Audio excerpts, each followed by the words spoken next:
The Zephyrian High Command had dismissed humanity with a single, damning assessment. Fragile biologicals, resource-dependent, negligible threat parameter. Ambassador Keithvar had delivered this verdict to the Galactic Council 3 cycles ago, his crystalline exoskeleton gleaming under the chamber's artificial suns. The assembled representatives, beings who breathed methane, creatures of living plasma, hive minds that spanned entire star systems, had nodded in unanimous agreement. Humans were soft, water-dependent mammals who required constant sustenance and oxygen. They would fold within days of any sustained conflict. The Zephyrians were wrong. Captain Elena Vasquez crouched in the twisted wreckage of what had once been Outpost Delta 7, her fingers working methodically to strip copper wiring from a destroyed communication array. Around her, the skeletal remains of her unit continued their grim work. Sergeant Chen melting snow in a makeshift still, Private Morrison weaving rope from salvaged fabric fibers, Corporal Singh grinding down metal fragments into crude arrowheads. It had been 18 months since the Zephyrian fleet had arrived at Kepler 442b. 18 months since they had surrounded the human research colony and demanded immediate surrender. When the humans had politely declined, the aliens had systematically destroyed every supply line, every transport, every means of resupply or evacuation. They had expected the humans to capitulate within a week. "Contact on the ridgeline," whispered Chen, his voice barely audible through the bone conduction communicator he had fashioned from scavenged parts. The squad froze, melting into the shadows of the ruined outpost like ghosts. 3 Zephyrian scouts descended from the sky, their anti-gravity platforms humming with advanced technology. Each warrior stood 3 meters tall, their exoskeletons gleaming with integrated weaponry that could reduce a human to ash in seconds. They moved with the confidence of apex predators surveying a wasteland. What they found instead was nothing. The scouts spread out, scanning the ruins with thermal and electromagnetic sensors. Their equipment registered the cooling remnants of a fire, traces of human genetic material, and the lingering electromagnetic signatures of primitive electronics. All consistent with a dead outpost slowly being reclaimed by the planet's harsh environment. They didn't notice the humans. Vasquez had learned, through bitter trial and error, that Zephyrian sensors were calibrated for energy-dense civilizations. They looked for power cores, weapon signatures, the electromagnetic chatter of advanced technology. They didn't look for a human buried 3 feet underground in a hand-dug tunnel, controlling her breathing and heart rate through meditation techniques learned from a yoga instructor back on Earth. They didn't expect humans who had learned to mask their heat signatures with layers of reflective material stripped from emergency blankets. They didn't anticipate warriors who had trained themselves to remain motionless for hours at a time, sharing body heat in underground warrens connected by tunnels so narrow that the bulky Zephyrians could never follow. The scouts completed their sweep and lifted off, reporting back to their command ship that Sector 7 remained clear of human resistance. Vasquez waited another hour before emerging from her hiding spot. Around her, 23 other humans materialized from the landscape like specters.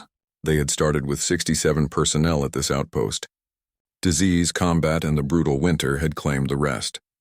But the survivors had adapted. "Intelligence reports 3 supply convoys moving through the valley tomorrow," Chen reported, sharing data gathered from their network of hidden observers. "Zephyrian confidence is increasing. They're reducing patrol frequency and consolidating their positions." Vasquez nodded, studying the tactical map Chen had sketched in the dirt using charcoal and her own blood for contrast. The aliens controlled the sky and possessed overwhelming technological superiority, but they had made a critical error in their assessment of human nature. They had assumed that removing human technology would remove human capability. They had never encountered a species that considered technology a tool rather than a crutch. They had never faced an enemy that could regress 10,000 years of advancement and still remain lethal. The Zephyrians were children of technology, born into their exoskeletons, raised with anti-gravity and energy weapons. Strip away their advantages and they became helpless. Strip away human advantages and humans became creative.